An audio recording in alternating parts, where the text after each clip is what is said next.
Welcome to Around the Diamond. I'm Marvin Jackson, and this is our debut show of the season, and we're just talking some old school baseball.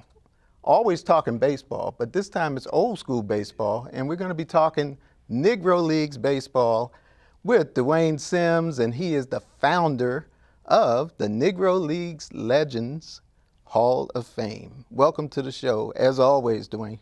Thank you, Marvin. I'm going to congratulate you to open up the doors. We're back. It's so good to be back in the studio, and it's always a pleasure being here. All right, well, let's talk a little bit about, this show is all yours. So we're going to talk a little bit about your organization and some of the things that you're going to be doing this summer.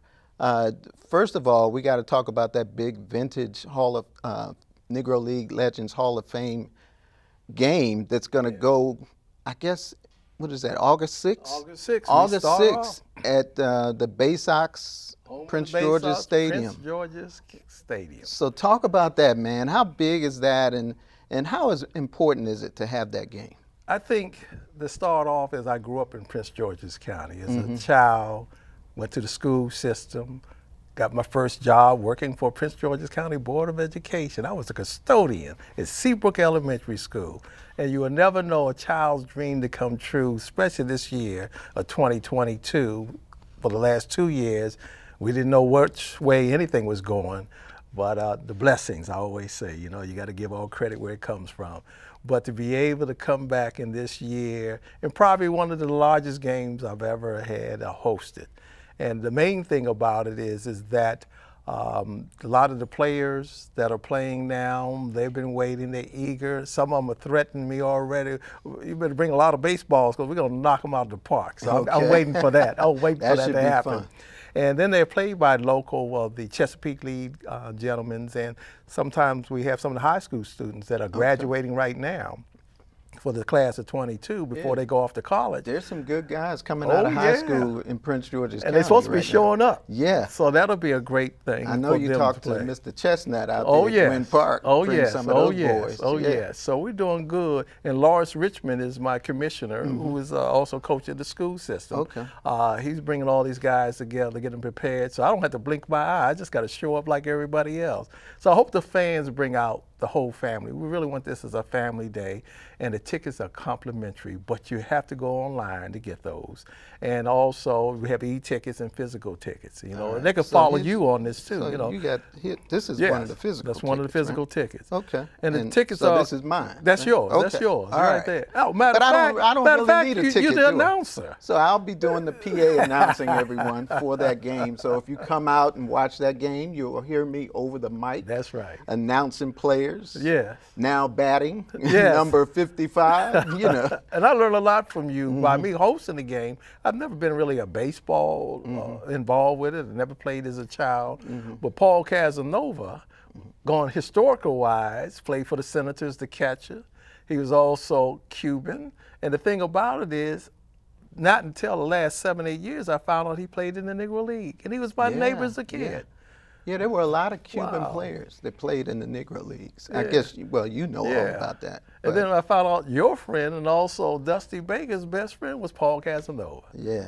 So my full circles brought me to this point now that I put on the East-West All-Star Game, which was created in 1933.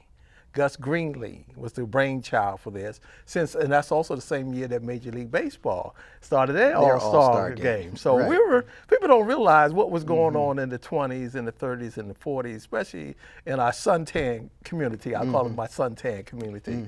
And that very organized business people, millionaires that we talk about now. We had business owners, bank owners, barbershop owners, all the skills we had within our own community during the time of segregation. Running the Negro Leagues, running those teams. That was a big business. Yeah. Very big business for a gentleman like Rube Foster, who was the founding father of the Negro National League in 1920. Can you imagine what it took him to rent Comiskey Park? A stadium holds 40-some thousand people. To have the stadium In Chicago, on the south side of all Chicago, places. too. And they played in major cities like Philadelphia. They even snuck down here to the nation's capital, but it was very challenging for them to have black baseball in the nation's capital in those days. People don't realize that the Homestead Grays, what we talk about a lot, they were up from Pennsylvania, Homestead, and they played a portion of their games at Griffith Stadium because they could fill about money too for Mr. Griffith because he wasn't very kind. We understand that, but green speaks another language. Yeah, so they played in Pittsburgh and Washington. That's the correct. Homestead Grays. That's correct. And I believe we have a cap up there. Yeah, there it we is, have the Grays. I gotta honor them. And one of my favorite players is a legendary James Cool Papa Bell. He's one of my favorite players. And they of don't all even time. talk about him. Yeah.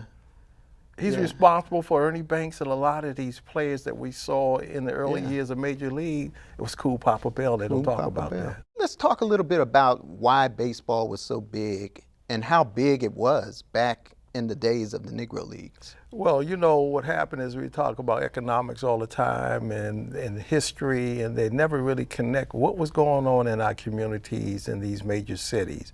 Well, basically, during the time of segregation, you know, we had to manage everything. Our funds stayed within the community. One of the two big things was the sports venue, which was baseball, and the other venue was the jazz artists, the music industry. And they went hand in hand. Most of the artists knew each other. They'd walk down and, you know, on a Saturday night or on a Friday night, they're out at the, we call concerts now, but then again, they go to the club, the jazz club, and sit down and hear a smooth set of music. I see all the entertainers will do the tour. And the Negro League players, sometimes they had their game scheduled right along on Sunday. Go to church now. They went to church, dress sharp, and they will wear those same sharp wear right to the game. So it's kind of hard to even imagine it now because we don't see that now. So our younger generation, really, I think it's very hard for them to connect with that unless you share this with them. And that's why I do the East-West game, because it's a throwback. Right. And it actually do some of the things that they did in those days. I think also what we had to add something else with it. So what we have the auto car show, which is my benefit. And sometimes I just had to bring my little sheet here because the groups that come and support it, they support it because it's my educational component. So that's the other thing that's important. And Metro Vets is one of the oldest, back from the 1960s, vet clubs. And they've always given back and been involved in the community. So, you know what, you recruit the best that you can. So they manage that whole show for me. And that's before the game. That's before the game at 10 a.m. Make sure you get out, bring your cameras. Well, they bring cell phones now. So I got Extreme Corvettes, Bottom Line Corvettes, Phase 2, and the Vicious Vets Corvette crew. All female. I gotta give my sisters to that. We got the slingshots, lady slingshots riders, and so many. We have the old antique cars, the classic cars, and we try to make that more of, so the kids can understand. If they didn't get the chance to see it, which I did not, but I have photographs at a baseball game that was played on dirt. And you saw these brand new Fords sitting out, black 4 doors lined up. And we were driving those cars. When those cars hit the market, that was what our communities look like. Believe it or not, that's what it looked like. Ladies going to a game in a fur coat. That goes back to my Skurlock collection, but you all have to come to the game to see that. So the other piece is that Rodney Streeter, our dear council member, he will be our chair for this event. And Sidney Harrison is joining him as co-chair. And what is so important is not because, you know, their titles, but they were very interested in what I was doing in the community. And they saw the vision of a free game to learn about history, plus the educational component. And I'm bringing in the actual Levi and Sam Allen for the Negro League.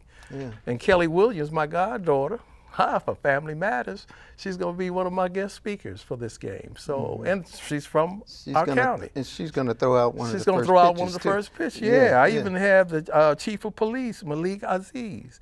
I have Brigadier General Janine Burkhead Morton. Coming nationally, Kathleen Dorthistel, the National President of the American Legion Auxiliary. So we're going to show off. Okay. And I'm also going to celebrate a special guest.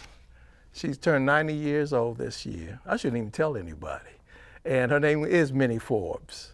And she owned one of the Negro League teams. Okay. Yeah. So she'll be there too.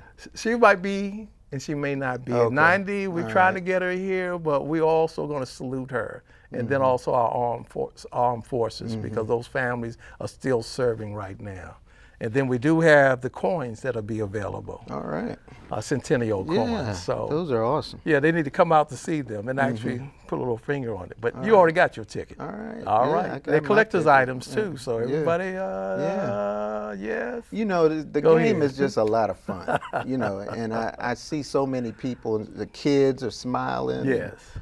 Meeting some of the old Negro League players, and it's just an awesome event. Yes. And I just think that it's great that you keep it going like this. Thank you so much. Because some of the young people need to know about this, the Negro Leagues. That was one of the reasons why we got Jackie Robinson. That's right. That's right. Because he was playing in the Negro Leagues before. That's right. So that was one of the reasons why we got him into Major League Baseball. Yes. And Major League Baseball really took a lot of cues from the Negro Leagues. The Negro Leagues started a lot of things. Yes. And they continued it, and that's why they wanted players like Jackie Playing Robinson. At night, still in those with bases. all that base running, playing the outfield like Willie Mays, who also played in the Negro Leagues. That's right, he sure Hank did. Aaron, That's hitting right. home runs, That's right. played in the Negro That's Leagues. right. So, Larry Doby. yeah. So we thank you for Thank keeping you. this tradition going. Thank you so much. I love you. Love CTV always. You know, y'all got to give my aid. But y'all always been involved in the community, and especially you personally. You know, I learned a lot from you. Thank you so much. All right. Everybody who is somebody, be there. That's right. Saturday, August 6th. That's correct. At the stadium, which is Prince George's Stadium, the home of the Bowie Bay Sox. All right. And they're complimentary while they last. All right. Thanks so much. Thank you. Dwayne Sims. For Around the Diamond, I'm Marvin Jackson. We'll see you around the diamond. Take care, everybody.